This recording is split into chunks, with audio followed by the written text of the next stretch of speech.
சுவிசேஷத்தை பகிர்ந்து கொள்வது எப்படி என்று உங்களோடு கூட தேவ வார்த்தை நான் பேச விரும்புகின்றேன். எப்பொழுதும் சுவிசேஷத்தை பகிர்ந்து கொள்வதை குறித்து எப்பொழுதெல்லாம் பேசுகின்றோமோ பலர் உடனடியாக யோசிக்கக்கூடிய காரியம், ஐயோ அது எனக்கு இல்லை, அது பிரசங்கிமார்களுக்கு தான் அந்த வேலை, அல்ல சுவிசேஷ ஊழியர்கள் தான் அதை செய்யணும் என்று பலர் யோசிக்கணும். ஐயோ என்னால் செய்ய முடியாது என்று பலர் யோசிக்கணும்.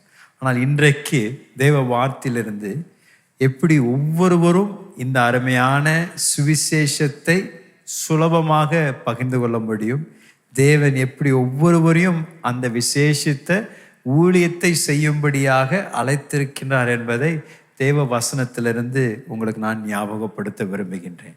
பக்கத்தில் பார்த்து சொல்லுங்க, சுவிசேஷத்தை பகிர்ந்து கொள்வது ரொம்ப ஈஸி. சொல்லுங்க, சுவிசேஷத்தை பகிர்ந்து கொள்வது ரொம்ப ஈஸி. அதை குறித்து நாம் பயப்படணும் என்ற அவசியம் இல்லை, அதை குறித்து யாரும் கவலைப்படணும்னு அவசியம் இல்லை. ஆண்டவர் தெளிவாக நம்மை அதை செய்ய மாத்திரம் சொல்லவில்லை, அதை எப்படி செய்யலாம் என்றும் ஆண்டவர் அழகாக அவருடைய வார்த்தையில் நமக்கு போதிக்கின்றார். அதுவும் முக்கியமாக இந்த வரக்கூடிய பண்டிகை நாட்களில், கிறிஸ்மஸ் நாட்களில் நம்மளுடைய தேசத்தில் நமக்கு ஒரு திறந்த வாசல் உண்டு. பலர் வருடம் முழுவதும் அவர்கள் ஒருவேளை சுலபமாக நீங்கள் பேசக்கூடிய வார்த்தைகளுக்கு செவி கொடுக்காமல் இருந்தாலும், இந்த கிறிஸ்மஸ் நாட்களில் பலர் இந்த பண்டிகை நாட்களில் அவர்கள் ஆயத்தமாக இருப்பார்கள். கட்டாயம் அந்த நற்செய்தியை கேட்பதற்கு ஆர்வமாக இருப்பார்கள். ஆகையால் நாம் தேவ பிள்ளைகள் இந்த அருமையான சந்தர்ப்பத்தை பயன்படுத்தி அந்த நற்செய்தியை பிரசங்கிக்கும் மற்றவர்களோடு கூட பகிர்ந்து கொள்வோம். நாம் கட்டாயம் அதற்கு முயற்சி எடுக்கும்.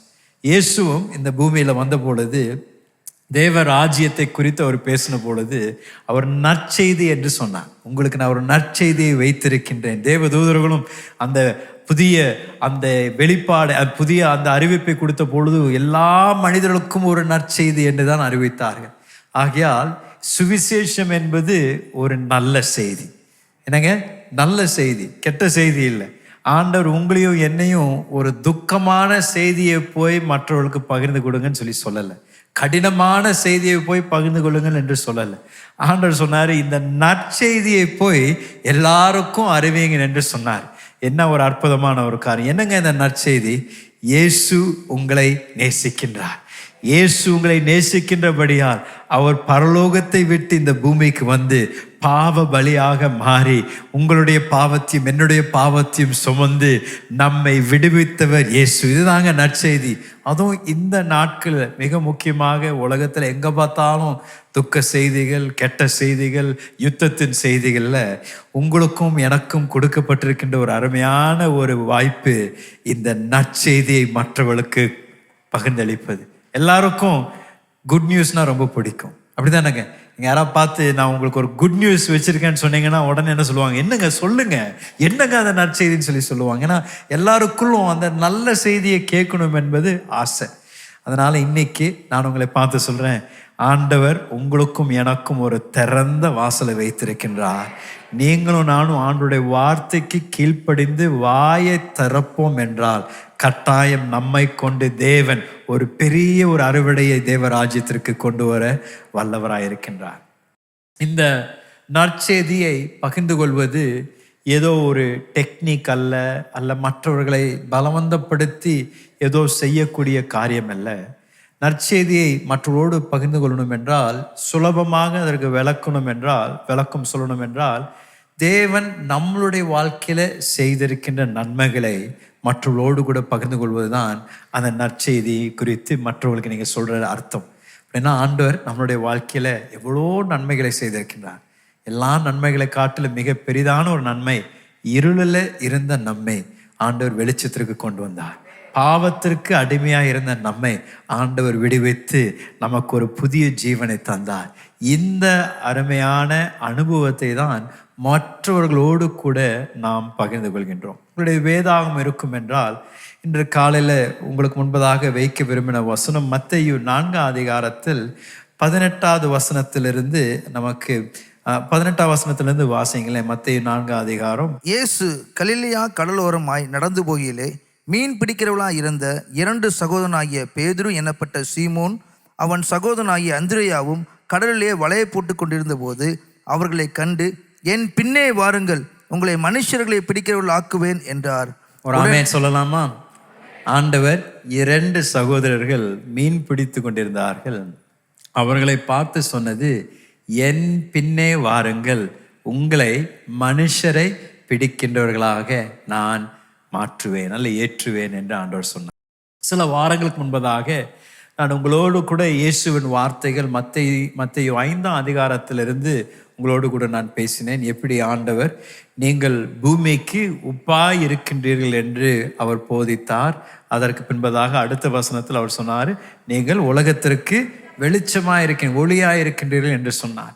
இந்த 2 காரியங்கள், உப்பும் ஒளியும் என்பது ஆண்டவர் சொன்னது என்னன்னா, நீங்கள் என்னை பின்பற்றினீங்கன்னா, என்னுடைய சீஷர்களாக இருந்தீர்கள் என்றால் இயற்கையாகவே நீங்கள் எதுவும் பிரயாசம் எடுக்காமல் தானாகவே நடக்கக்கூடியது, நீங்கள் ஒரு உப்பாக இருப்பீங்க, நீங்கள் ஒரு வெளிச்சமாக இருப்பீங்கள் என்று சொன்னார். சாட்சி குறித்து இது பேசுகிறது. ஒவ்வொரு விசுவாசியும் ஆண்டவரை பின்பற்றும் பொழுது ஆண்டவர் நம்மை சமுதாயத்திற்கு ஒரு உப்பாய் மாற்றுகின்றார். நம்முடைய சமுதாயத்தில் ஆண்டவர் நம்மை உயர்த்தி ஒரு வெளிச்சமாக ஏற்படுத்துகின்றார். ஆனால் இந்த இடத்தில் சீஷரிடத்தில் ஆண்டவர் வந்து, என்னை பின்பற்றுங்கள், நான் உங்களை மனுஷரை பிடிக்கின்றவர்களாக மாற்றுவேன் என்று சொன்ன பொழுது இது சற்று வித்தியாசமான வார்த்தைகள் என்று நான் சொல்வேன். ஏன்னா ஆண்டவர் சொல்றாரு, இந்த சுவிசேஷத்தை மற்றவரோடு கூட பகிர்ந்து கொள்வதற்கு நான் உங்களுக்கு உதவி செய்வேன். நீங்க என்னை பின்பற்றினீங்கன்னா நான் உங்களை அந்த மனிதரை பிடிக்கும்படி நான் உங்களை மாற்றுவேன் என்று ஆண்டவர் சொன்னார். ஆங்கிலத்தில் I will make you fishers of men. நான் உங்களை மனிதர்களை பிடிக்கும்படியாக நான் உங்களை மாற்றுவேன் என்று ஆண்டவர் சொல்றார். அப்படின்னா இந்த சுவிசேஷத்தை மற்றவர்களோடு கூட பகிர்ந்து கொள்வதற்கு ஆண்டவர் கொடுக்கின்ற ஒரு மிக முக்கியமான ஒரு உறுதியான வாக்குத்தத்தம் என்னன்னா, நீங்களும் நானும் தனியா இதை செய்ய அவசியம் இல்லை. ஆண்டவர் சொல்றாரு, நான் உனக்கு கற்றுத்தரேன், நான் உனக்கு தேவையான கிருபைகளை தரேன், நான் உனக்கு தேவையான சந்தர்ப்பங்களை தரேன். உன் இடத்திலிருந்து நான் கேட்பதெல்லாம் அந்த கீழ்ப்படிதல். நீ இதை செய்வேன் என்று நீ வாக்கு கொடுத்து அதற்கு நீ ஒப்பு கொடுத்தீன்னா மீதி எல்லாவற்றையும் உன்னை கொண்டு நான் செய்வேன் என்று ஆண்டவர் சொல்லுகின்றார். என்ன ஒரு அற்புதமான ஒரு வாக்கு தத்துவம். அப்போஸ்தலர் புத்தகத்தில் கூட ஆண்டவர் சொல்றாரு, மற்றவங்களுக்கு முன்பதாக நிற்கும் பொழுது எண்ணத்தை சொல்லணும் கூட ஆவியானவர் நம்மளுடைய வாயில் வைப்பாராம். என்ன ஒரு அற்புதமான காரியம். எல்லாருக்கும் முன்பதாக நின்று பேசுவதற்கு எண்ணத்தை சொல்லணும் என்று நீங்கள் திகைக்கும் பொழுது ஆவியானவர் சொல்றாரு, அந்த சரியான வார்த்தையை நான் உனக்கு கொடுத்து எண்ணத்தை பேசணும், எப்படி பேசணும்னு கூட நான் உனக்கு உதவி செய்வேன் என்று ஆண்டவர் சொல்றார். அப்படின்னா இந்த சுவிசேஷத்தை அந்த பகிர்ந்தளிக்கும் பொழுது நாம் ஏதோ தனியாக செய்யணும் என்று அவசியம் இல்லை. நம்மோடு கூட ஒரு பங்குதாரர் இருக்கின்றார், பரிசுத்த ஆவியானவர். அவர் சொல்றார், நீ எங்கெங்கெல்லாம் போறியோ நான் கூட வரப்பா, நீ பயப்படாத.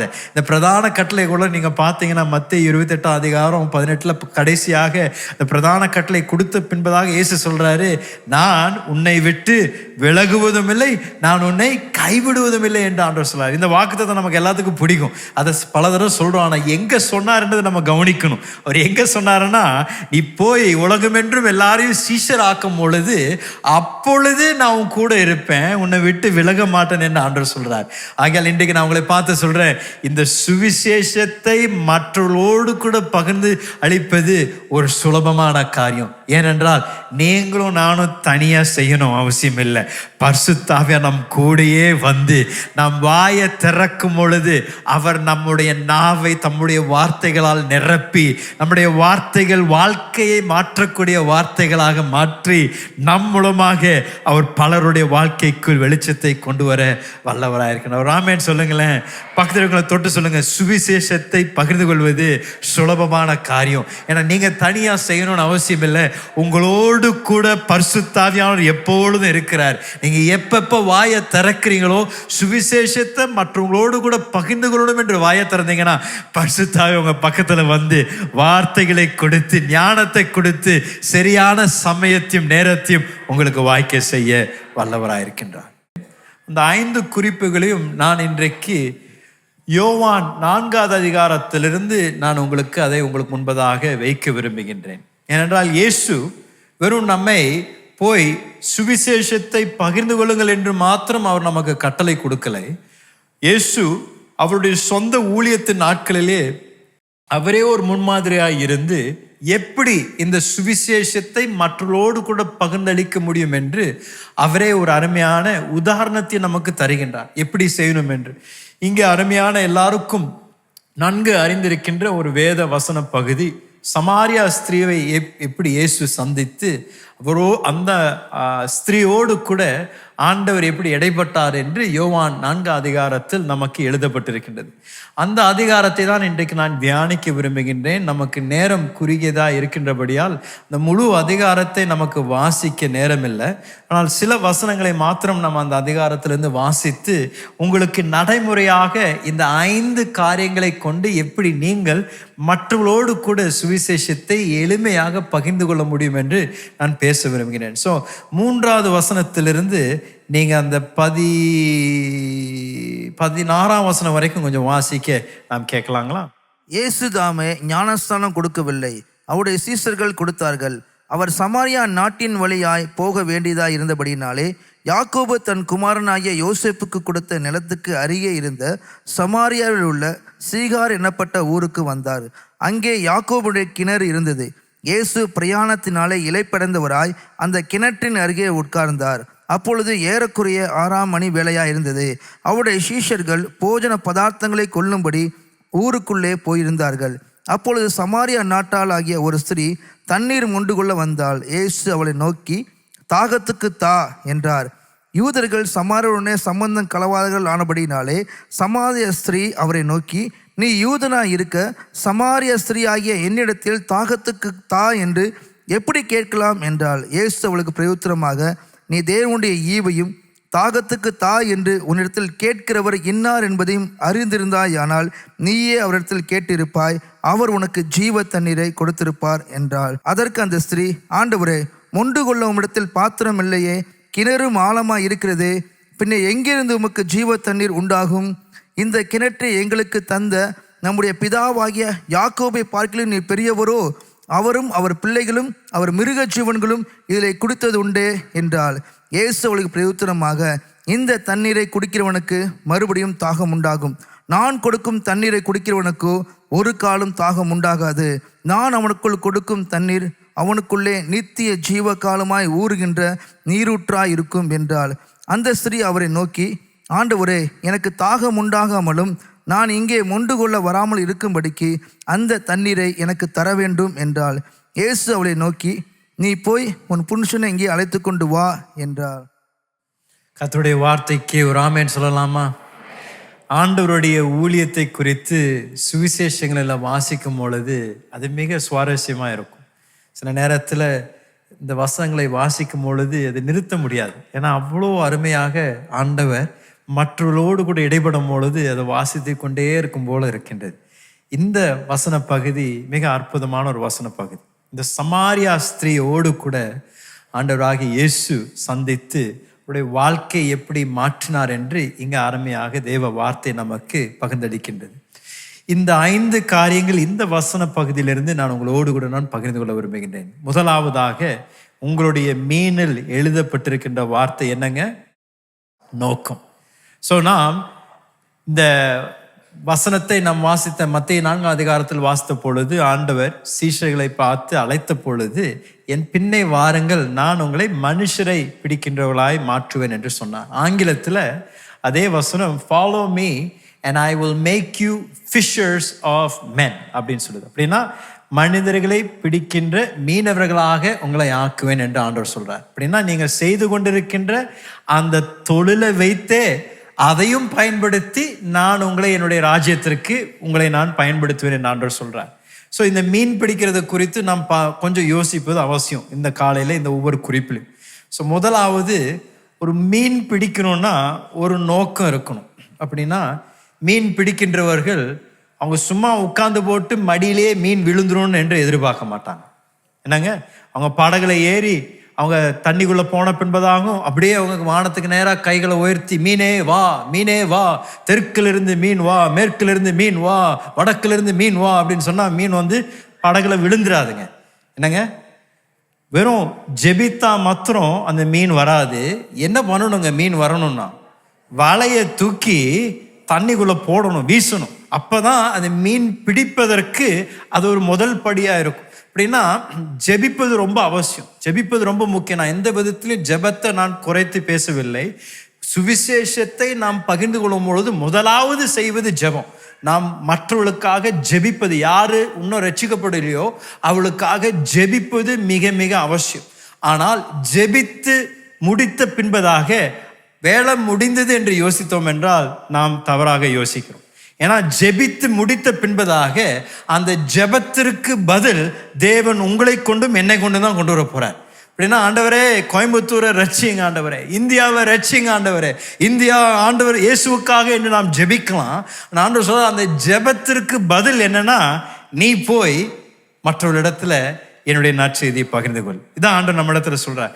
இதுதான் இந்த சுவிசேஷத்தை பகிர்ந்து கொள்ளணும்னா ஒரு நோக்கம் இருப்பது அவசியம். அப்படின்னா ஒரு விருப்பம், இதை செய்யணும், இவர்களுக்கு நான் சுவிசேஷத்தை பகிர்ந்து கொள்ளணும் என்று சிலரை நோக்கி அவர்களை நம் மனதில் வைத்து நாம் அந்த சுவிசேஷத்தை பகிர்ந்து கொள்ளும்படியாக நாம் செயல்படுவது அவசியம். யோவான் 4வது அதிகாரத்தில் சொல்லப்படுகின்றது, இயேசு சமாரியா வழியாக போக தேவை இருந்ததா? தமிழ் என்ன எழுதி? வேண்டியதாய் இருந்தது என்று சொல்லப்படுகின்றது. ஆங்கிலத்தில் it was needed that he needed to go through Samaria அப்படின்னு சொல்லி வேண்டியதா இருந்தது. உண்மையாக அந்த நாட்களில் சூழ்நிலை நீங்கள் அறிந்திருப்பீர்கள் என்றால் சமாரியா ஜனங்களுக்கும் யூத ஜனங்களுக்கும் ஒத்து போகாது. 2 ஜனக்கூட்டமும் கீரி பாம்பு போல ஒருத்தர் மேல மிக பகை நிறைந்தவராக இருப்பாங்க. அப்படின்னா யூதர்கள் சமாரியாவில் இருந்த ஜனங்களை தரக்குறைவாக யோசித்தார்கள். அவர்கள் யூதர்களாக கருதப்படவில்லை. சமாரியால் இருக்கின்ற ஜனங்களை அவர்கள் தவறாக நடத்தினார்கள். ஒரு யூதர் கலிலேயிலிருந்து யூதேயாவுக்கு பிரயாணம் செய்யணும் என்றால் அது நேர் வழி சமாரியா வழியா தான் போகும். ஆனா எந்த யூதனும் சமாரியா வழியா போக மாட்டார். என்ன பண்ணுவாங்கன்னா, அந்த சமாரியால் கால் வைக்க கூடாது என்றே அந்த ஒரு நோக்கத்தினால அதை சுத்தி பிரயாணம் பண்ணுவாங்க. 4 மணி நேரம் இன்னும் அதிகமாக நடந்து அவர்கள் போய் யூதேயாவுக்கு போய் சேருவாங்களே தவிர அவர் எக்காரணத்தை கொண்டும் அவர்கள் சமாரியா வழியாக நடக்கவே மாட்டார். ஏன்னா அப்படிப்பட்ட அவங்களுக்கு ஒரு பகை இருந்தது. ஆனால் இங்கே ஆண்டவருடைய வசனம் சொல்லுகின்றது, அவர் சமாரியா வழியாக போக வேண்டியதாய் இருந்தது என்று ஆண்டவருடைய வார்த்தை சொல்லுங்க. அப்படின்னா இயேசு சமாரியாவுக்கு வந்ததற்கு ஒரு நோக்கம் இருந்தது. அவர் ஒரு நோக்கத்தோடு தான் சமாரியாவுக்கு வந்திருந்தார். ஏனென்றால் அவருடைய மனதில் அவர் ஏற்கனவே யாரை சந்திக்கணும், யாரோடு பேசணும், யாரை தேவ ராஜ்யத்திற்குள் கொண்டு வரணும் என்று அவர் மனதில் நோக்கத்தோடு கூட தான் சமாரியாவுக்கு அவர் வந்தார் என்றதை நாம் பார்க்கிறோம். அப்படின்னா சுவிசேஷத்தை பகிர்ந்து கொள்ளும் பொழுது முதல் படி ஒன்று இருக்கணும் என்றால் ஒரு நோக்கம் இருக்கணும். யாரை நாம் தேவனுடைய ராஜ்யத்திற்குள் வழி நடத்த நோக்கமாக வைத்திருக்கின்றோம். இந்த நாட்டில் நான் உங்களை உற்சாகப்படுத்துகிறேன். ஒவ்வொருவரும் இந்த வருகின்ற அடுத்த 4 வாரங்கள் கிறிஸ்துமஸ் பண்டிகை நாட்களில் ஒவ்வொருவருக்கும் ஒரு குறைந்தது 3 அல்ல 5 பேராவது நாம் ஒரு நோக்கத்தை வைத்திருக்கணும். இவர்களுக்கு நான் இயேசுவின் நற்செய்தியை நான் பகிர்ந்தளிக்க போகின்றேன், இவங்களோடு கூட இயேசுவை குறித்து நான் பேச போகின்றேன் என்று இந்த 3 பேர் 5 பேர் நீங்க எழுதி வைங்க. உங்க பேர் எழுதி வைத்து நீங்க ஜெபிக்காரங்க. ஆண்டவரே, இந்த நாட்கள்ல எனக்கு ஒரு வாசலை தரங்க, ஒரு வாய்ப்பை தாங்க, ஒரு தருணத்தை தாங்க, ஒரு சூழ்நிலையை ஏற்படுத்தி தாங்க. அவர்களுக்கு நான் உம்மை குறித்து பேச விருப்பமா இருக்கின்றபடியால் நீங்கள் எனக்காக இதை வாய்க்க செய்யுங்க, ஜெபிக்க ஆரம்பிங்க. பரிசுத்தாவியர் உங்களுக்காக ஏற்ற சூழ்நிலை ஏற்படுத்தி ஆண்டவர் உங்களை அவங்களிடத்தில் அந்த நற்செய்தியை பேசுவதற்கு ஆண்டவர் சாதகமாக சூழ்நிலைகளை மாற்றுவார். ஒரு ஆமென் சொல்லலாமா? ஸோ முதலாவது நான் சொல்லுவேன், சுவிசேஷத்தை பகிர்ந்து கொள்ளணும்னா ஒரு நோக்கம் வேண்டும். இன்றைக்கு அதான் உற்சாகப்படுத்த விரும்புகிறேன். ஒவ்வொருவரும் நம்மளுடைய வாழ்க்கையில ஒரு 3 அல்ல 5 பேர் நோக்கத்தோடு கூட அவளுக்காக ஜெபித்து அவர்களோடு கூட இயேசுவை குறித்து பகிர்ந்தளிக்கணும் என்ற ஒரு விருப்பமும் வாஞ்சையும் நமக்குள் இருப்பது அவசியம். 2வது ஒரு திட்டம். மீண்டும் மீன் பிடிப்பதை பற்றி பேசணும்னா, மீன் பிடிக்கின்றவர்களும் ஒரு திட்டத்தோடு தான் மீன் பிடிப்பாங்க. அப்படின்னா விருப்பம் முதல் படி, விருப்பம்னா ஒரு நோக்கம். அவர்களோடு கூட நாம் சுவிசேஷத்தை நாம் பேசணும், பகிர்ந்து அளிக்கணும், ஒரு நோக்கம். ஆனால் அதுக்கு அடுத்தபடி தான் திட்டம். திட்டம் என்ன சொல்லுதுன்னா, எப்போ இதை நான் பண்ண போகிறேன், எப்படி பண்ண போகிறேன், யாருக்கு பண்ண போகிறேன், இதுதான் திட்டம். இந்த திட்டம் தான் இதை நடைமுறையாக்குகின்றது என்று நான் சொல்லுவேன். எப்படி ஒரு மீன் பிடிக்கின்றவர்கள் சும்மா ஒரு படகுல ஏறி அவங்க விருப்பம் படுற இடத்துல எல்லாம் போய் வலையை வீச மாட்டாங்க. மீன் பிடிக்கிறவங்களுக்கு நன்கு தெரியும் எந்த இடத்துல எப்போ வலையை வீசினா எப்படி மீன் வரும்னு அவங்களுக்கு தெரியும். ஆகையால் தான் அவர்கள் மீன் பிடிக்க போகும்பொழுதும் அவர்களுக்கு தெரிந்து கொள்ளப்பட்ட அந்த இடங்களுக்கு போவாங்க. அவங்க ஏற்கனவே நிர்ணயித்த அந்த நேரத்தில் போய் மீன் பிடிப்பாங்க. ஏன்னா அப்போதான் அந்த மீன் பிடிக்கின்ற பிரயாசத்திற்கு ஒரு நல்ல பலன் ஏற்படும் என்று அறிந்து அவர்கள் ஒரு திட்டத்தோடு கூட அவர்கள் செயல்படுவார். இது சுவிசேஷத்தை, ஊழியத்தை நாம் செய்யணும்னா, சுவிசேஷத்தை மற்றவர்களோடு கூட பகிர்ந்து கொள்ளணும்னா இது ஒரு மிக முக்கியமான படி என்று நான் சொல்லுவேன். ஒரு திட்டம் வேணும். எப்போ, எப்படி, யாருக்கு இந்த நற்செய்தியை நாம் பகிர்ந்து கொள்ள போகிறோம் வேண்டும். இயேசுவை கூட மீண்டும் யோவான் 4 அதிகாரத்தில் பார்த்தீங்கன்னா, ஆண்டவராகிய இயேசு சமாரியா அந்த பட்டணத்திற்கு, அந்த இடத்திற்கு வந்ததற்கு ஒரு நோக்கம் மாத்திரம் இல்லை, ஒரு திட்டத்தோடு தான் அந்த இடத்திற்கு வந்திருந்தார். ஆண்டவராகிய இயேசு எதை செய்தாலும் அதை தற்செயலாக செய்வதில்லை. ஏன்னா நீங்கள் அந்த வசனத்தை வாசிக்கும் பொழுது சொல்லப்படுகிறது, ஆண்டவர் கொஞ்சம் களைப்பாக இருந்தபடியால் அந்த கிணற்று அருகே உட்கார்ந்தார் என்று சொல்லப்படுகிறது. ஆண்டவர் களைப்பாக இருந்திருந்தா கூட அவர் அங்கே வந்ததுக்கு ஒரு நோக்கம் இருந்தது, அங்கே உட்கார்ந்திருப்பதற்கு ஒரு திட்டம் வைத்திருந்தார். ஏன்னா ஆண்டவராகிய இயேசுக்கு தெரியும் அந்த இடத்திற்கு ஒருவரை சந்திக்கும்படியாக அந்த இடத்துல அவர் அமர்ந்திருந்தார் என்று அவர் அறிந்திருந்தார். இதில் என்ன இன்னொரு சுவாரஸ்யமான காரியம்னா, வசனம் சொல்லுகின்றது அவர் கிணத்தருகே உட்கார்ந்திருந்தார் என்று சொல்லப்படுகின்றது. அதுவும் அந்த நேரம் என்ன நேரங்க? 6ஆம் மணி நேரம். 6ஆம் மணி நேரத்தில் ஒரு கிணற்று அருகே உட்கார்ந்திருந்தார் என்று சொல்லப்படுகிறது. இந்த 6ஆம் மணி நேரத்தை இன்றைக்கு நாம் வியாக்கியானம் பண்ணி அது என்ன நேரமா இருக்கும் என்று பார்த்தோம் என்றால், சரியா 12 மணி மத்தியானம். 12 மணி மத்தியானத்துல என்ன பண்ணாருங்க? இயேசு கிணற்று அருகே வந்து உட்கார்ந்தார். இப்ப நீங்களும் நானும் இதை நீங்க எல்லாரும் ஆமோதிப்பீங்க நான் நினைக்கிறேன். தண்ணி பிடிக்கணும்னா அம்மாமார்களும் சொல்லுவாங்க, என்ன சொல்லுவாங்க? காலையில் தான் தண்ணி பிடிக்கணும். ஏன்னா காலையில் தான் தண்ணி பிடிச்சிங்கன்னா அந்த சட்னி செய்கிறக்கும், தோசை சுடுறக்கும் தண்ணி பயன்படுத்த முடியும். இல்லை காலையில் விட்டுட்டிங்கன்னா என்ன பண்ணுங்க? சாயந்தரம் பிடிப்போம். ஏன்னா சாயந்தரம் பிடிச்சாதான் ராத்திரி ஏதாவது செய்கிறதுக்கு பயன்படுத்துவோம். யாரும் மத்தியான நேரத்தில் தண்ணிக்காக யாரும் போக மாட்டாங்க எப்பொழுதும். ஏன்னா மத்தியானம் பயங்கர வெயில் அடிக்கும். வெயில் நேரத்தில் அதுவும் அந்த எப்பொழுதும் கிணறுகள் அப்பொழுது அந்த சின்ன பட்டணத்திலேருந்து ஒரு 10 நிமிடம் தூரத்தில் இருக்கும். அப்போ போகிறக்கு ஒரு 10 நிமிடம், வரக்கு ஒரு 10 நிமிடம், தண்ணியை மொண்டு எடுக்கிறதுக்கு ஒரு 10 நிமிடம், அரை மணி நேரம் அதிலே போயிடும். அதனால் எந்த ஒரு ஸ்திரீயும் அவங்க மத்தியான நேரத்தில் கிணற்று அருகே வந்து தண்ணியை பிடிக்க மாட்டாங்க. ஆனாலும் இயேசு அந்த சமாரியா இடத்துல எப்போ உட்கார்ந்துருந்தாருங்க? மத்தியானம் 12 மணிக்கு உட்கார்ந்துருந்தார். அவர் ஒரு திட்டத்தோடு தான் உட்கார்ந்துருந்தார். ஏன்னா அவருக்கு தெரியும் இங்கே ஒரு விசேஷமான ஒரு அம்மா வராங்க. இந்த அம்மா ரொம்ப விவரமான ஒரு அம்மா. இந்த அம்மா காலையில் வர விரும்பலை. ஏன்னா காலையில் வந்திருந்தாங்கன்னா அவங்க ஐயம்மாவை பார்த்துருக்க தேவையாக இருந்திருக்கும். ஐயம்மா அவங்கள பார்த்து என்னம்மான்னு கேட்டிருப்பாங்க. அவங்கக்கிட்ட என்ன விளக்கம் கொடுக்குறேன்னு சொல்லி அவங்க காலையில் வரக்கு அவங்களுக்கு விருப்பம் இல்லை. சாயங்காலம் போயிருந்தாங்கன்னா ஒய்யம்மா வந்திருப்பாங்க. ஒய்யம்மா வந்து என்னம்மா அப்படின்னு கேட்டிருந்தாங்கன்னா அவங்களுக்கும் விளக்கம் கொடுக்க முடியாது. அதனால் யாரும் இல்லாத நேரத்தை அவங்க பார்த்து 12 மணிக்கு கிணற்றருகே எந்த ஒரு அம்மாவும் இருக்க மாட்டாங்க தெரிஞ்சு அந்த அம்மா கரெக்டாக 12 மணிக்கு வந்தாங்க. ஆனால் அந்த அம்மாவுக்கு ஒன்று தெரியல, அவரை தேடியே ஒரு வந்திருந்தார் இரட்சகர். 12 மணிக்கு கரெக்டாக அந்த இடத்துல உட்கார்ந்து அந்த அம்மாவை சந்திக்கும்படியாக திட்டத்தோடு உட்கார்ந்துருந்தாங்க என்று தேவ வார்த்தை சொல்லுகிறது. என்ன அற்புதமான ஒரு தேவன், ஒரு திட்டம். அப்படின்னா ஆண்டவர் ஒரு திட்டத்தோடு கூட அந்த அம்மாவை சந்திக்கணுமே இருந்தார். அது ஒன்று. நீங்கள் அந்த வசனத்தை வாசித்தீங்கன்னா ஆண்டவர் அந்த அம்மாவோடத்துல பேசும் பொழுது எடுத்த உடனே ஆண்டவர் அந்த அம்மாவை பார்த்து, நான் தான் மேசியா, நான் தான் உலகத்திற்கு இரட்சகர், வா உனக்கு ரட்சிப்பின் வழியை நான் காமிக்கின்றேன், இல்லை நான் தான் உன்னை விடுவிக்க வந்திருக்கேன் என்று அவர் சொல்லலை. என்னங்க? அவர் அந்த அம்மாவை பார்த்த உடனே நான் தான் உன்னை விடுவிக்க வந்திருக்கேன்னு சொல்லலை. அதுக்கு தான் வந்திருந்தாரு. ஆனால் எடுத்தோடனே என்ன சொல்லலைங்க? அதெல்லாம் அவர் சொல்லலை. என்ன சொன்னாருங்க? எனக்கு கொஞ்சம் தண்ணி தாமா அப்படின்னாரு. என்ன கேட்டாருங்க? தண்ணி, தாகத்துக்கு தண்ணி கொஞ்சம் தான் கேட்டார். இதுதான் ஆண்டவருடைய ஞானம். அப்படின்னா அவர் எப்பொழுதும் எடுத்த உடனே காரியத்துக்கு வராமல் முதல் அவர்களுக்கு அறிந்திருப்பதிலிருந்து ஆரம்பித்து அவளுக்கு அறியாததை குறித்து பேச ஆண்டவர் ஆயத்தமாக இருந்தார்.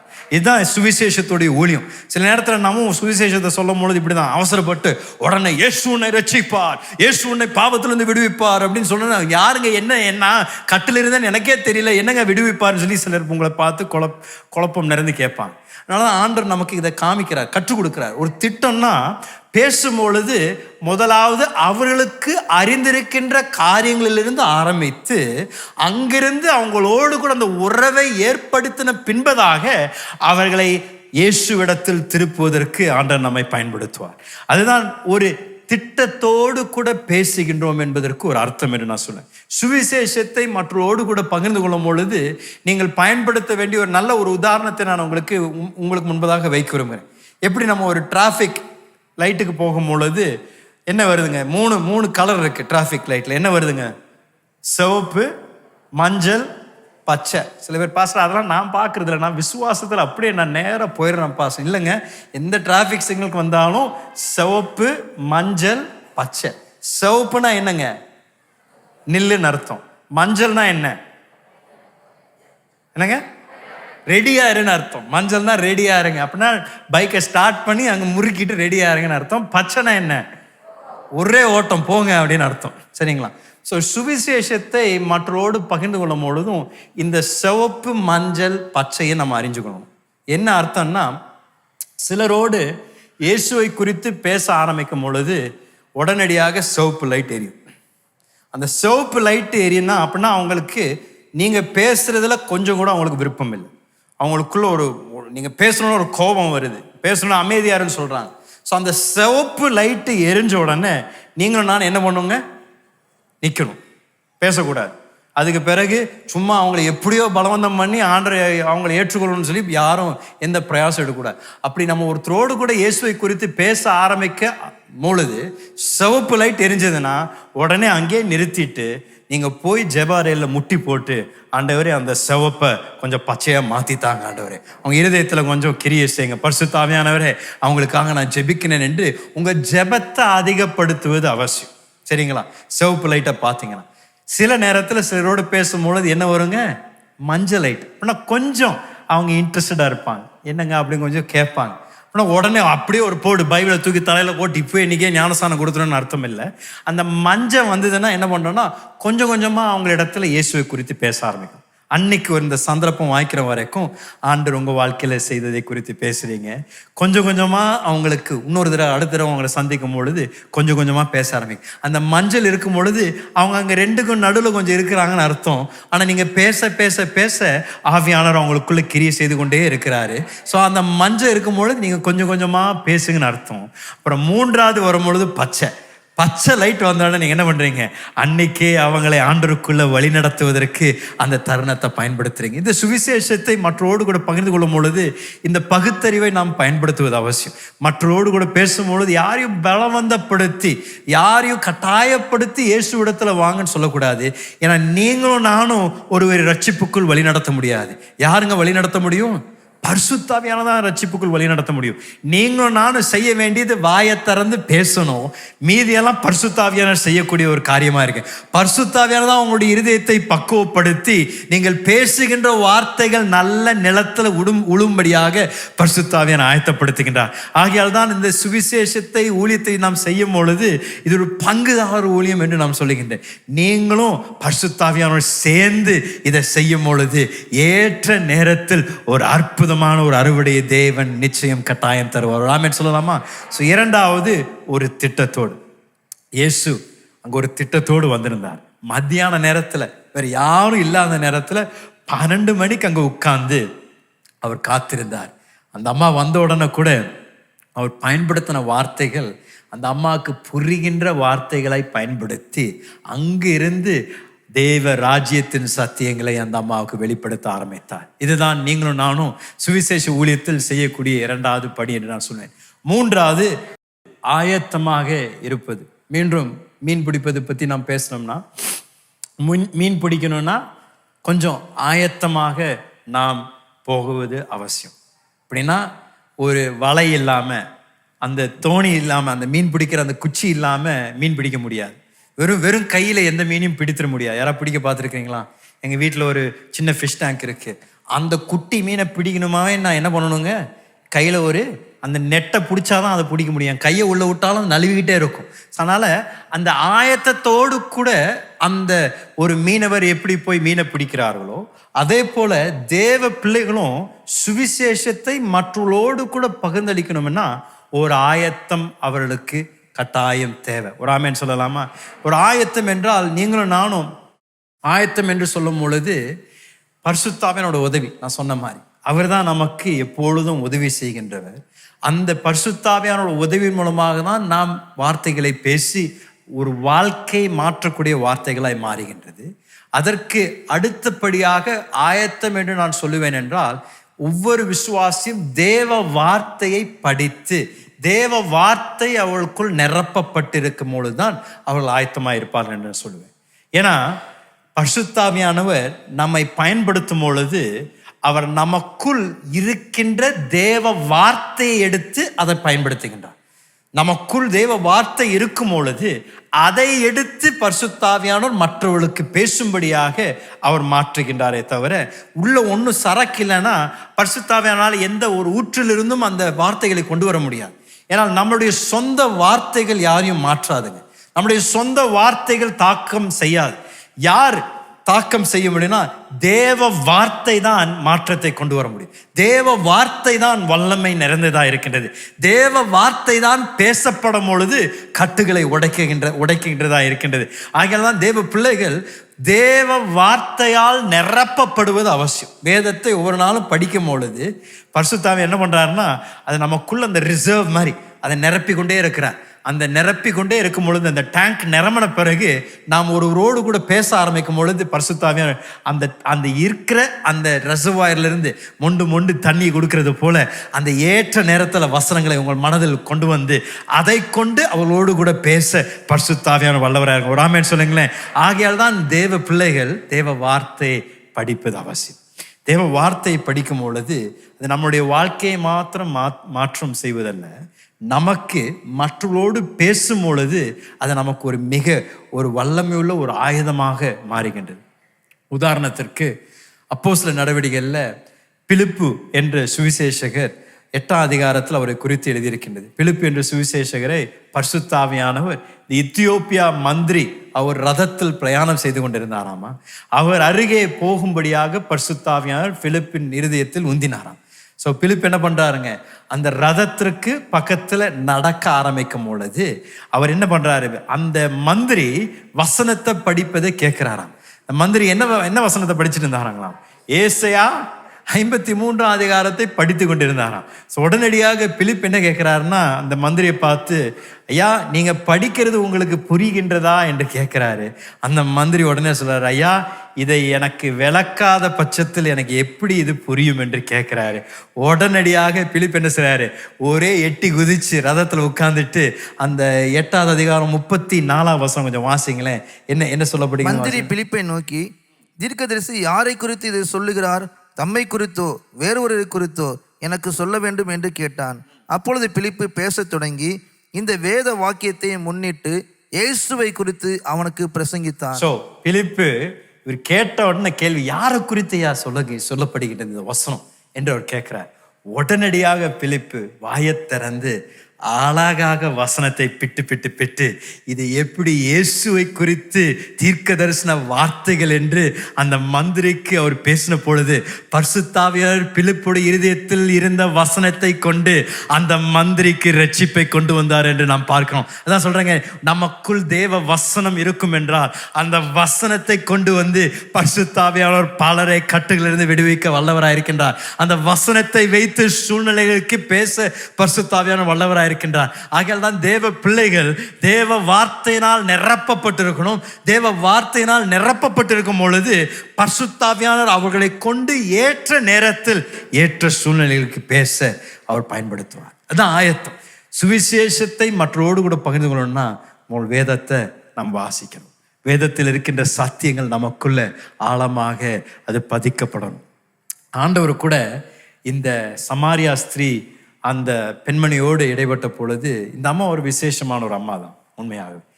இந்த என்ன சொல்றது, இந்த அம்மா அந்த கிணற்றருகே வந்து தண்ணியை எடுக்கும்படியாக வந்தாங்க. இன்னைக்கு அந்த அம்மாவை இந்த நாட்களில் இருக்கக்கூடிய சூழ்நிலைக்கு நம்ம ஒப்பிடணும்னா, சில நேரத்தில் இந்த தண்ணி பைப்பு பக்கத்தில் சில அம்மாமார் வருவாங்க தெரியுமா, கொஞ்சம் விசேஷமான அம்மாமார்கள் அவங்கெல்லாம்.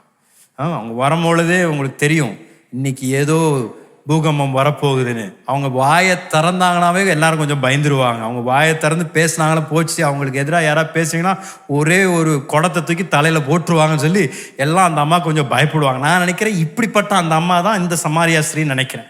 ஏன்னா யோவான் வந்து இந்த சுவிசேஷத்தை எழுதின பொழுது அவர் கொஞ்சம் டிப்ளமேட்டிக்காக கொஞ்சம் நல்ல அந்த அம்மாவுடைய வார்த்தைகள்லாம் கொஞ்சம் அவர் பாலிஷ் பண்ணி எழுதியிருக்கிறான்னு நினைக்கிறேன். ஆனால் இந்த அம்மா கட்டாயம் பேசும்பொழுது நிச்சயம் வேற யாருமே இயேசு இடத்துல இப்படிப்பட்ட கேள்வி கேட்கல.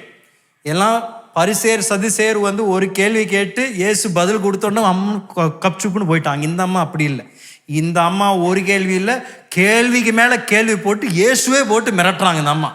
அவங்க இப்போ கொஞ்சம் பாருங்களேன், 4 அதிகாரத்தில் அவங்க முதல் கேள்வி, அவங்க கேட்குற கேள்வியே அந்த 9ஆம் வசனத்தில் கேட்குறாங்க, ஏயா நீ யூதரு, நான் சமாரி, என்கிட்ட எப்படியா பேசுவேன் அப்படின்னு அவங்க நிஜமாக பேசியிருப்பாங்க. ஆனால் யோவான் நல்ல அழகாக எழுதுறாரு. என்ன எழுதுறாருங்க, மெதுவாக கொஞ்சம் பக்குவப்படுத்தி எழுதுறாரு. வாசிங்களா 9ஆம் வசனம். யூதர்கள் சமாரியனுடைய சம்பந்தம் கலவாதவர்கள் ஆனபடியால் சமாத ஸ்ரீ அவரை நோக்கி, நீ யூதனாய் இருக்க சமாரியா ஸ்திரீ ஆகிய என்னிடத்தில் தாகத்துக்கு தா என்று எப்படி கேட்கலாம் என்றாள். ஸோ பாருங்க எப்படி கேள்வி. நீங்க யார் என்ன கேட்கறக்கு, என்கிட்ட நீங்க பேசிக்கவே கூடாது அப்படின்னு முதலாவது மிரட்டுறாங்க. இன்னொரு கேள்வி கேட்குறாங்க. அடுத்து 11ஆம் வசனத்தை வாசிங்களேன். அதற்கு அந்த ஸ்திரீ, ஆண்டவரே மொண்டு கொள்ள உம்மிடத்தில் பாத்திரம் இல்லையே. ஏயா தண்ணி கேட்கிறீர், உங்ககிட்ட பக்கெட்டே இல்லை, என்கிட்ட வந்து கேட்குறீங்க தண்ணி அப்படின்னு அடுத்த கேள்வி கேட்குறாங்க அந்த அம்மா. கிணறு ஆழமா இருக்கிறது, பின்ன எங்கிருந்து உமக்கு ஜீவ தண்ணீர் உண்டாகும்? ஸோ ஆண்டவர் சொன்னதே அந்த அம்மா கேள்வி, ஜீவ தண்ணீர்ன்றீர், எங்கேயா உங்களுக்கு பக்கெட்டே இல்லாமல் சும்மா வந்திருக்கிறீங்க கிணத்தருகே, எப்படி உங்களுக்கு தண்ணி கிடைக்கும்னு கேட்குறாரு. அதோட நிற்கல. 12ஆம் வசனம் திருப்பி இன்னொரு கேள்வி கேட்குறாங்க. இந்த கிணற்றை எங்களுக்கு தந்த நம்முடைய பிதாவாகிய யாக்கோபை பார்க்கிலும் நீ பெரியவரோ? ஓ, நீ யாரியா, எங்க பிதா யாக்கோபு காட்டு நீ பெரியவரா அப்படின்னு கொஞ்சம் கற்பனை பண்ணீங்க. என்ன ஒரு மாதிரி பார்க்குறீங்க, என்ன யோசிச்சு பாருங்களேன். இந்த தண்ணி குழாய் பக்கத்தில் நீங்களாம் கேட்டிருக்கிறீங்களா, கேட்டிருக்கிறீங்களா? அவங்க பேசுறதே கொஞ்சம் என்ன சொல்றது, நக்கலா இல்லை ஒரு கேள்வி அவங்க தூண்டுற மாதிரி கேட்பாங்க. இந்த அம்மா அப்படிதான் இயேசுவிட்ட பேசினான். ஒரு கேள்வியில் நம்ம இப்போ 3 கேள்வி தான் படித்தோம். ஆனால் கேள்வி மேலே கேள்வி, எதை கேட்டாலும் திருப்பி ஒரு கேள்வி இயேசுவை. ஆனால் இதில் என்ன ஆச்சரியம்னா, இயேசு பொறுமையோடு ஒவ்வொரு கேள்விக்கும் அன்போடு அந்த அம்மாவுக்கு பதில் கொடுத்து மெதுவாக தட்டி அந்த அம்மாவுக்கு ஆண்டவர் போதித்ததை நம்ம பார்க்குறோம். இது ஆண்டவருடைய அன்பை வெளிப்படுத்துகின்றது. அப்படின்னா அவர் ஆயத்தமாக இருந்தார். எவ்வளோ கேள்வி கேட்டிருந்தாலும் அவர் பொறுமையோடு கூட அந்த கேள்விகளுக்கு பதில் கொடுக்க ஆண்டவர் அவ்வளோ அருமையான ஒரு தெய்வமாக இருந்தார். அதனால தான் நீங்களும் நானும் மற்றவரோடு கூட இந்த சுவிசேஷத்தை நற்செய்தியை பகிர்ந்தளிக்கும் பொழுது கட்டாயம் நம்ம கேள்வி கேட்பாங்க. கட்டாயம் பலர் உங்களை குறித்து, உங்களுடைய வாழ்க்கையை குறித்து கேள்வியை கேட்பாங்க. உடனே நாம் கோபப்படக்கூடாது, உடனே கடிந்து கொள்ளக்கூடாது. கேள்வி கேட்கும் பொழுது அதை சந்தோஷத்தோடு, ஒரு சமாதானத்தோடு, மரியாதையை கொடுத்து இந்த கேள்விக்கு பதில் கொடுப்பது மிக அவசியம். சில நேரத்தில் சுவிசேஷத்தை மற்றவரோடு கூட மற்றவர்கள் பகிர்ந்து அளிக்கும் பொழுது சில கிறிஸ்துவர்கள் வாக்குவாதம் பண்ணுவாங்க. நீ நானா, உன் கடவுள் இப்படி சொன்னார், என் கடவுள் இப்படி சொன்னார், அப்படியெல்லாம் நீங்கள் ஒன்றும் பேசணும்னு அவசியமே இல்லைங்க. சத்தியத்தை பேசினோம் என்றால் சத்தியம் விடுவிக்கும். அப்படின்னா யாரோடையும் நம்ம போட்டி போட்டு உன் கடவுள் பெரியவரா, என் கடவுள் பெரியவரான்னு பேச வேண்டாம். இயேசு உங்கள் வாழ்க்கையில செய்த அனுபவங்களை நீங்கள் பேசுங்க. மீதியெல்லாம் பரிசுத்த ஆவியானவர் பார்த்துக்கொள்வார். நீங்க பேச பேச பேச பரிசுத்த ஆவியானவர் இருதயத்தை தொட ஆரம்பிப்பார். இதாங்க புதிய ஏற்பாட்டில் ஆதி சபையில் மீண்டும் மீண்டும் நடந்த ஒரு சம்பவமாக இருக்கின்றது. பேதுரு முதல் முறை எழும்பி நின்று அவர் பிரசங்கித்த பொழுது 3000 பேர் அந்த பிரசங்கத்தை கேட்டாங்களாம். ஆனால் பேதுரு ஏதோ அவருடைய ஞானத்தினாலேயோ அவருடைய வார்த்தையினாலோ அந்த ஜனங்களை மாற்றவில்லை. பேதுரு பேசி கொண்டிருந்த பொழுது அவரோடு கூட உடன் ஊழியன் செய்து கொண்டிருந்த பரிசுத்த ஆவியானவர் தான் இருதயங்களை குத்த ஆரம்பிச்சார், இருதயங்களை உறுத்த ஆரம்பிச்சார். பேதுரு வார்த்தைகளை பேசினார், பரிசுத்த ஆவியானவர் இருதயங்களை மாற்ற ஆரம்பித்தார். நீங்களும் நான் அதாங்க செய்யணும். நாம் பேசணும், பரிசுத்த ஆவியானவர் மாற்றுவார். நாம் ஆயத்தமா இருக்கணும், பரிசுத்த ஆவியானவர் மீதி காரியங்களை பொறுப்பெடுத்துக் கொள்வார். அப்போஸ்தலனாகிய பேதுரு அவனும் எழுதும் பொழுது 1 பேதுரு 3ஆம் அதிகாரம் 15ஆம் வசனத்தில் அவர் சொல்றாரு, வாசிங்களேன். கர்த்தராகிய தேவன் உங்கள் இருதயங்களில் பரிசுத்தம் பண்ணுங்கள், உங்களில் இருக்கிற நம்பிக்கை குறித்து உங்களிடத்தில் விசாரித்து கேட்கிற யாவருக்கும் சாந்தத்தோடும் வணக்கத்தோடும் உத்தரவு சொல்ல எப்பொழுதும் ஆயத்தமாயிருங்கள். உங்களுக்குள் இருக்கின்ற நம்பிக்கை குறித்து யாரு கேட்டாலும் அதை எப்படி பண்ணுங்களாமா? எப்படி பதில் கொடுக்கணுமாமா? சாந்தத்தோடு வணக்கத்தோடும் உத்தரவு சொல்லுங்க. அப்படின்னா உங்களுடைய பொறுமையை இழக்காம எவ்வளவு முறை அவங்க கேள்வி கேட்டாலும் சாந்தத்தோடு பதில் கொடுக்குறீங்க. வணக்கத்தோடுன்னா ஒரு மரியாதையோடு. அவர்களை எந்த விதத்திலையும் அவமதித்து நாம் பேசுவதில்லை. ஆனால் மதிப்பை கொடுத்து மரியாதையை செலுத்தி சத்தியத்தை அவர்களுக்கு பகிர்ந்து கொடுக்கும் பொழுது ஆண்டவர் கட்டாயம் அதை பயன்படுத்தி வாழ்க்கையை மாற்ற வல்லவராக இருக்கணும். ஒரு ஆமென் சொல்லலாமா? 4வது, சுவிசேஷத்தை மற்றோடு கூட பகிர்ந்தளிப்பதற்கு தேவையானது ஒரு தைரியம் தேவை. ஆதி சபையில் இருந்த விசுவாசிகளும் அடிக்கடி அவர்கள் ஜெபித்த பொழுது, விசேஷமாக சுவிசேஷ ஊழியத்தை குறித்து அவர்கள் ஜெபித்த பொழுது, ஆண்டவரிடத்தில் அவர்கள் கேட்ட ஒரு காரியம் இருக்கும் என்றால் தைரியத்தை ஆண்டவரிடத்தில் கேட்டாங்க. ஆண்டவரே, எங்களுக்கு உம்முடைய சுவிசேஷத்தை பிரசங்கிக்கும்படியாக தைரியத்தை எங்களுக்கு கிருபை பாராட்டுங்க என்று கேட்டாங்க. அப்போஸ்தலர் புத்தகத்தில் வாசிங்களேன், 4ஆம் அதிகாரத்தில் 29ஆம் வசனத்தில் அவருடைய ஜெபம் அங்கே எழுதப்பட்டிருக்கிறது. வாசிங்களேன். இப்பொழுது கர்த்தாவே, அவர்கள் பயமுறுத்தலை தேவரீர் கவனித்து உம்முடைய பரிசுத்த பிள்ளையாகிய இயேசுவின் நாமத்தினாலே அடையாளங்களும் அற்புதங்களும் நடக்கும்படி செய்து பிணியாளிகளை குணமாக்கும்படி உம்முடைய கரத்தை நீட்டி உம்முடைய ஊழியக்காரர் உம்முடைய வசனத்தை முழு தைரியத்தோடு சொல்லும்படி அவர்களுக்கு அனுக்கிரகம் செய்தருளும் என்றார்கள். முழு தைரியத்தோடும் சொல்லும்படியாக எங்களுக்கு அனுக்கிரகம் பண்ணுங்க ஆண்டவரே என்று ஜெபித்தாங்க. இதுதான் நாமும் ஜெபிக்க வேண்டியது. நான் ஆண்டவரே, எங்களுக்கு அந்த தைரியத்தை தாங்க, பேசும்படியாக அந்த தைரியத்தை. ஆனால் அந்த தைரியம் ஏதோ ஒரு சுயத்தின் சார்ந்திருக்கின்ற ஒரு தைரியம் இல்லை. நம்மளுடைய சொந்த திறமையின் மேலேயோ நம்முடைய சொந்த அந்த ஒரு அறிவின் மேலேயோ இருக்கின்ற ஒரு தைரியம் இல்லை.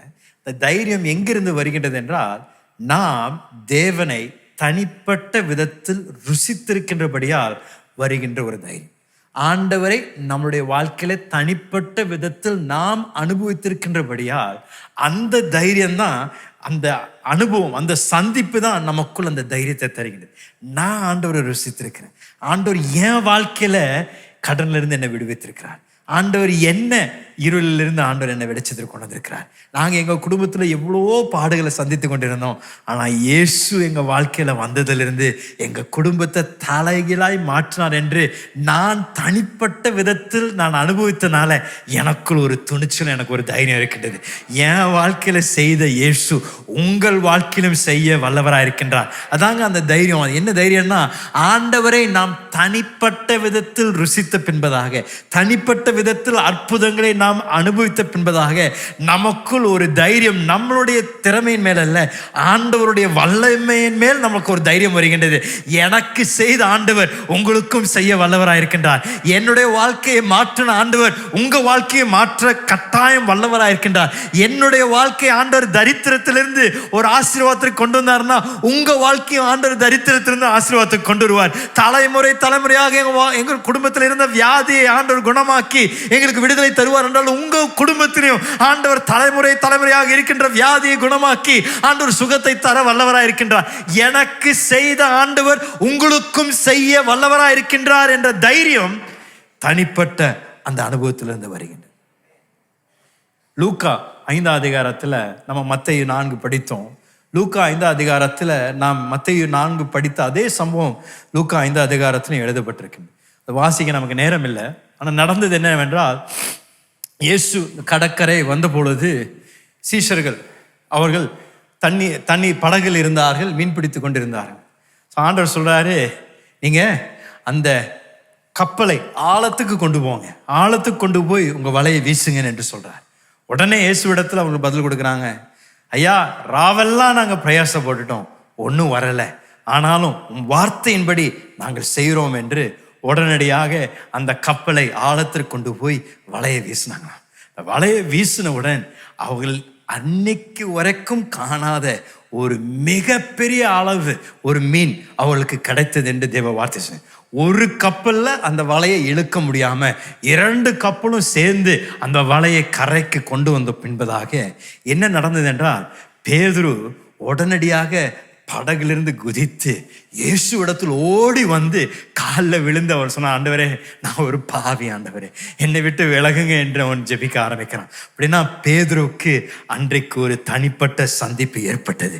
இயேசுடைய அற்புதத்தை அவனுடைய வாழ்க்கையில தனிப்பட்ட விதத்தில் அவன் ருசித்து பார்த்த உடனே அவனுக்குள்ள ஒரு பாவ உணர்வு வந்தோடனே ஆண்டவன் அவரை பார்த்து சொல்றாரு, இன்னைக்கு வரைக்கும் நீ மீன் பிடிச்சிட்டு இருந்த, ஆனா என்ன பின்பற்றுப்பா, இன்னிலிருந்து உன் வாழ்க்கையை தலைகளாய் மாற்றி உன்னை மனிதரை பிடிக்கும்படியாக நான் உன்னை பயன்படுத்த போறேன் என்று ஆண்டவர் சொன்ன மாத்திரத்தில் பேதுருவும் சரி அவன் சகோதரனும் சரி எல்லாரும் இயேசுவை பின்பற்ற ஆரம்பித்தாங்க. எங்கே, எதுக்காக பின்பற்ற ஆரம்பித்தாங்க? அவங்க ஒரு தனிப்பட்ட சந்திப்பு அவர் வாழ்க்கையில ஏற்பட்டனால, இயேசுவை அவர்கள் ருசித்தனால அன்றிலிருந்து அவங்களுக்கு ஒரு தைரியம், எங்க வாழ்க்கையில செய்த அற்புதத்தை மற்றவருடைய வாழ்க்கையிலுமே இயேசு செய்ய வல்லவராயிருக்கின்றார். இதாங்க நமக்கு வேணும். தேவ பிள்ளைகள் எதுக்காக ஜெபிக்கணும்? ஆண்டவரே எனக்கு இந்த தனிப்பட்ட விசுவாசத்தின் அனுபவங்களை தாங்க ஆண்டவரே, எனக்கு இந்த தனிப்பட்ட சந்திப்புகளை தாங்க. இது யாருக்கு ஆண்டவர் தராருன்னா அவரை தேடுகின்றவர்களுக்கு தராருங்க.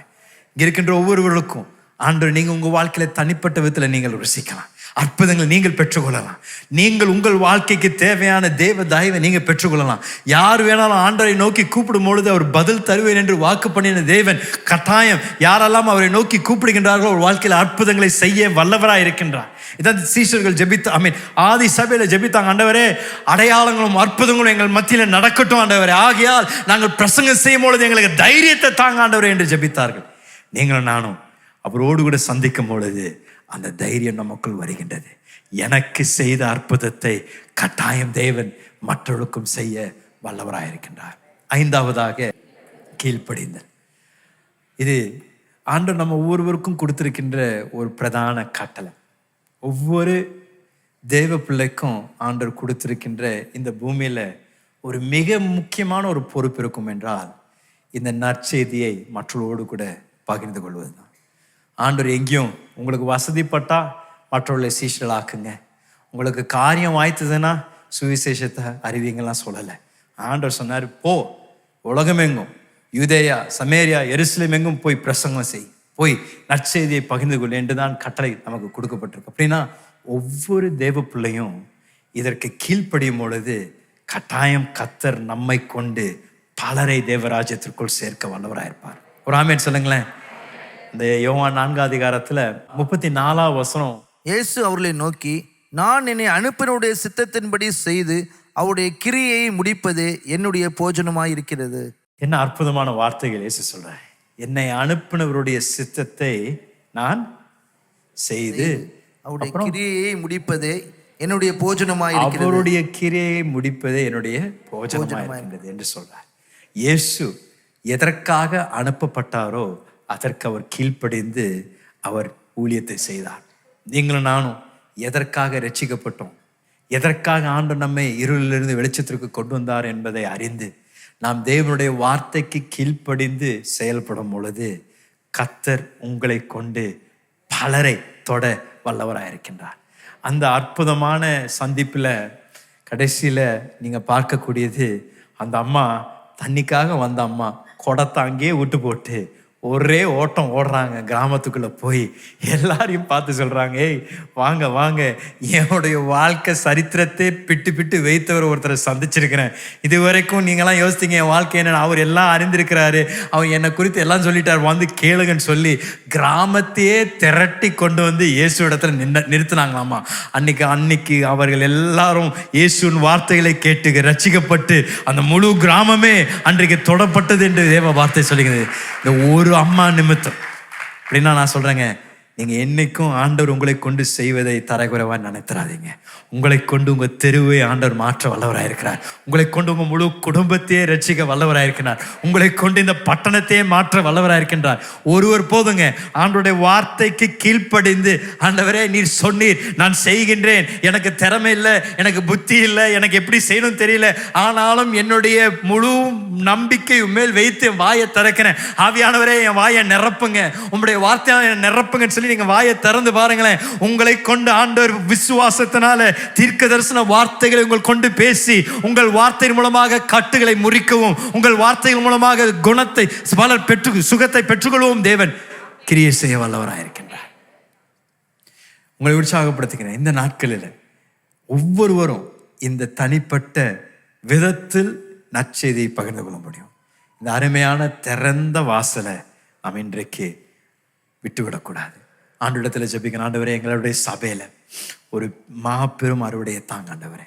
நாங்கள் ஒவ்வொருவரும் இந்த வருடம் முடிவதற்கு முன்பதாக குறைந்தது ஒரு 2-3 பேருக்காவது நாங்கள் இந்த நற்செய்தியை பகிர்ந்து கொடுத்துருக்கோம்.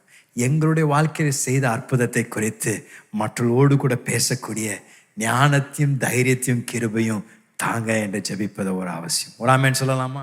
அன்பின் பிதாவே, என்று காலையில் உடைய வார்த்தையை கேட்டு முன்பதாய் வந்திருக்கிற இந்த வெளியேற பெற்ற நண்பர்களுக்காக ஜெபிக்கின்றேன். ஒவ்வொருவரோடும் தனிப்பட்ட விதத்தில் இன்று காலை நீங்கள் சந்திங்க ஆண்டவரே.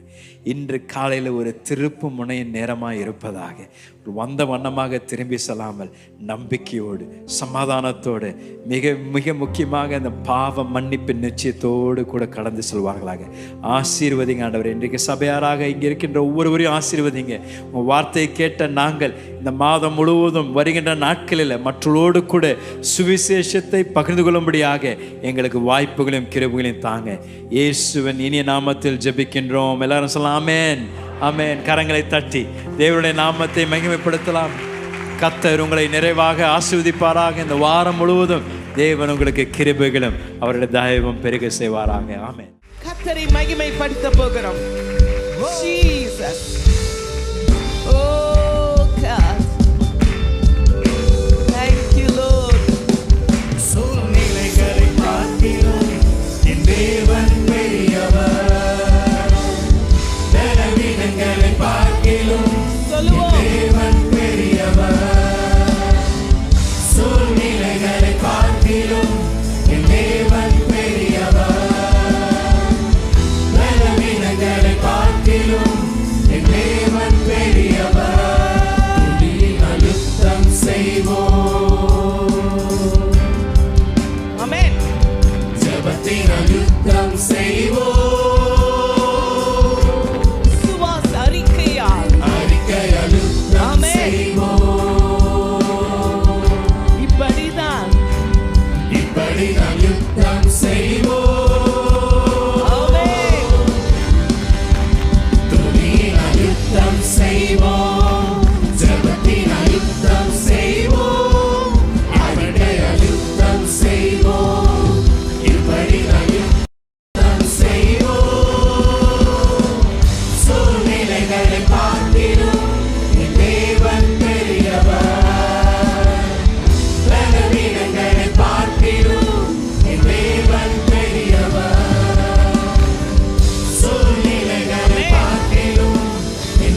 இப்படிதான் யுத்தம் செய்வோம்.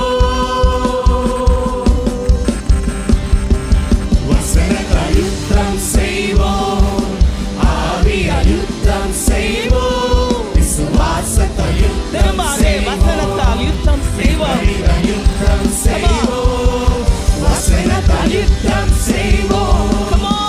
ஆவியால் யுத்தம் செய்வோம், விசுவாசத்தால் யுத்தம் செய்வோம். வசனத்தால் இப்படிதான் யுத்தம் செய்வோம், வசனத்தால் யுத்தம் செய்வோம், ஆவியால் யுத்தம் தேவ செய்வோம், வசனத்தினால விசுவாசத்தால் யுத்தம் இயேசுவின் செய்வோம். ரத்தத்தினால சாத்தானை மேற்கொண்டார்கள். Oh, வசனத்தால் Jesus. யுத்தம் செய்வோம், Amen. ஆவியால் யுத்தம் செய்வோம், விசுவாசத்தால் யுத்தம் செய்வோம், இப்படிதான் யுத்தம் செய்வோம். சூழ்நிலைகளை பார்க்கிலும் சூழ்நிலைகளை பார்க்கிலும் என் இயேசு பெரியவர். பலவீனங்களை பார்க்கிலும் என் இயேசு Amen. பெரியவர். சூழ்நிலைகளை சூழ்நிலைகளை பார்க்கிலும் Amen. என் இயேசு பெரியவர். Jesus. பலவீனங்களை பார்க்கிலும் என் இயேசு பெரியவர். நல்ல இயேசுவாவுக்கு கரவலியை கொடுத்து நீ பெரியவர்